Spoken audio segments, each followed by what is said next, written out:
والنعم بك يا سعدي الغرمول، يا سيف برض المملكة مسلول، كشفت حالة صقرنا المجهول، وبينت واقع للأسف عاشه.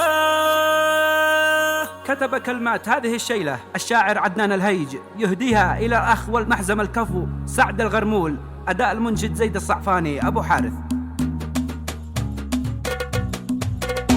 والنعم بك يا سعدي الغرمول، يا سيف برض المملكة مسلول، كشفت حالة صقرنا المجهول، وبينت واقع للأسف عاشه. من عقب تصويرك ترند وصار في قلوبنا من القهر إعصار، والصقر للشهرة بفعل قطار، تعيش يا نجم سناب والشاشة. سبحان من سخر لصقر اليوم أفعال قومك، والنعم في القوم دفع لهم يجلي غث المهموم، ويحمي العرب لجات من حاشه. للناس السعودي ينعرف فعله، والنعم يا أهل السيف والنخلة، في شرعكم العدل والملة، والظلم مش موجود بمنهاجه. عزي لأهل المملكة كامل، كفو قسم بالله ما جامل، عشنا معاهم عز نتعامل، لهم شعور دوم جياشه، لهم شعور دوم جياشه.